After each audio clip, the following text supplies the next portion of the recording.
CULTIC, a retro-styled game that's an extra crunchy throwback to the shooters from a distant past of roughly the 1990s. Much like its inspirations, CULTIC features a wide assortment of weaponry to bring about violence and bloodshed, from the humble pistol to the double-barrel shotgun or lever-action rifle, not to mention the grenade launcher and even a flamethrower.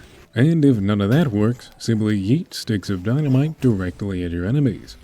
So, out of all those choices, why not use none of them in favor of this sharpened hunk of metal on a stick?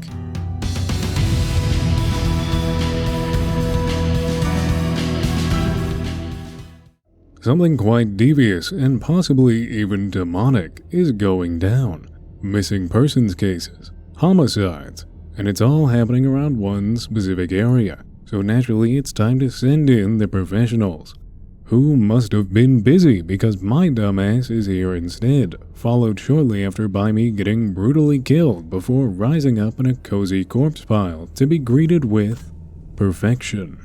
Glossing over the fact I've just resurrected like the second coming of Christ, my one and only companion for this journey is now firmly in my grasp. So naturally I've got to name it Gun. Thus John CULTIC and Gun the Axe set off on their thrilling quest to quell evil. Huh?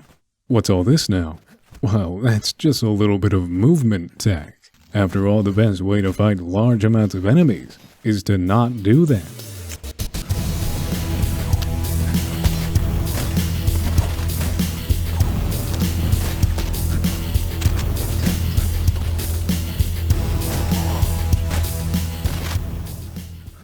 After socializing with the locals, I'm once more surrounded by bodies while slithering through this small cave, finally finding the necessary key to progress, only to find the exit blocked and the Halloween decorations hanging from the ceiling seeming more lifelike than before.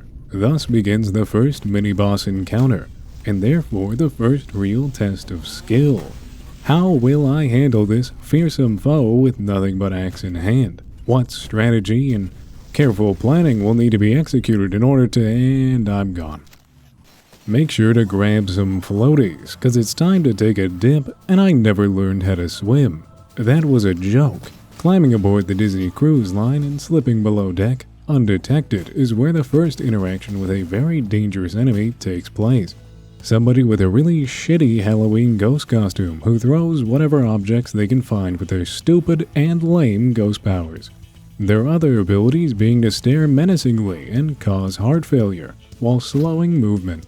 A bit of a problem when my only means of attack is close ranged. Thankfully, it's hardly an issue for somebody of my caliber, swiftly reaching the bridge of the ship and retrieving yet another key required to proceed forward. I return to shore and make my way through more caves, just in time to catch a glimpse of the Aurora Borealis. Making haste, I quickly and safely traverse down the path with no mishaps whatsoever, followed by more shipping containers before finally reaching the next area. And it's in this area where things get a bit spooky, tasked with traveling through the trees and collecting components to repair this bridge in order to get across, all while massive amounts of zombies rise from the ground. Now this is a real challenge. Taking on these huge hordes with nothing but axe in hand is sure to be an exciting... Welcome to the Mine Town, looking like the average Boy Scouts camping trip right down to the mass grave in the center. To I'm sure everyone's surprise, we need yet another key to get inside this big old building, which is found down in the cellar, which also requires a key to get inside. What a treat. Down in the cellar, I'm jumped by, like a pit bull or something. Regardless, it's another mini-boss, and naturally, by now, you know how we deal with those things.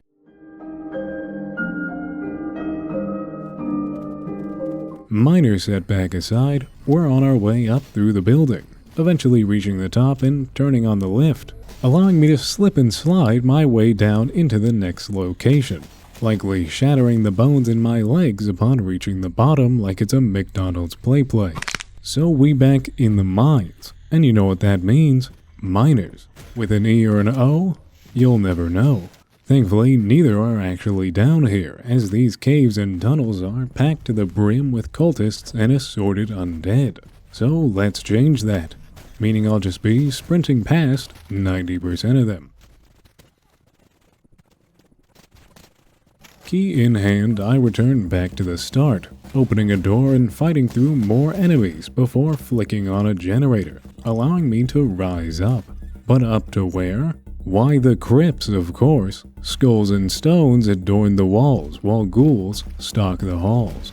Sometimes diving down and going for a swim in zombie-infested waters. After taking a wrong turn once or twice, I finally find the necessary key, only to be greeted by this absolute abomination of flesh and teeth.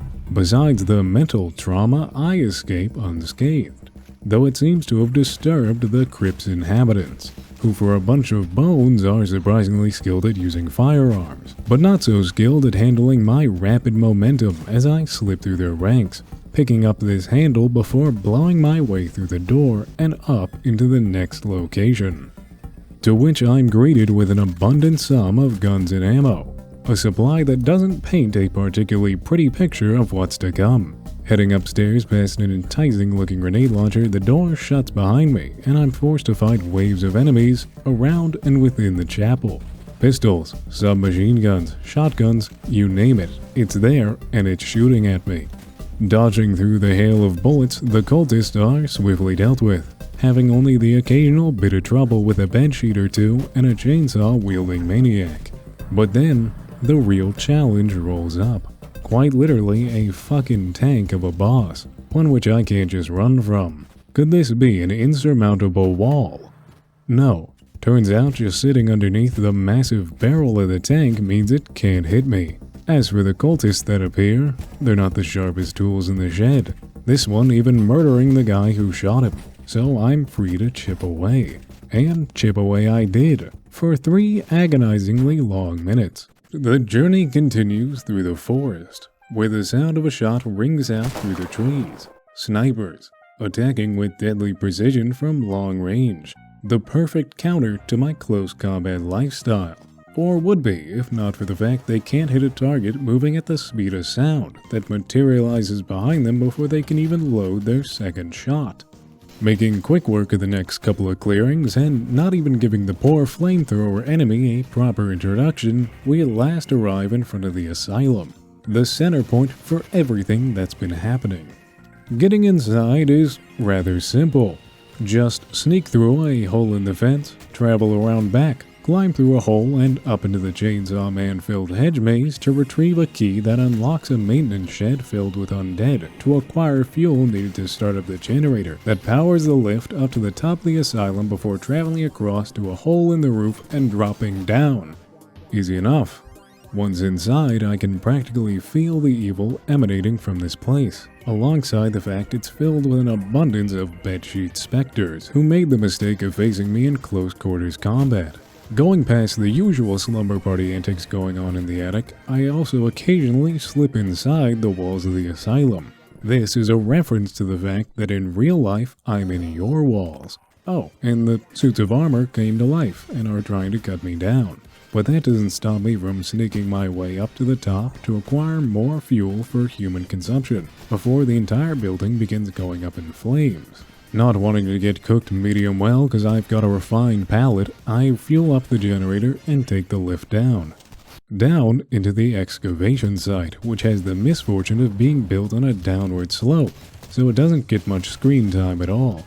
I'm then greeted with carved stone walls and intricate tapestries as I move along, obtaining a key and passing large groups of undead to acquire a valve before balling on this dumbass pitbull.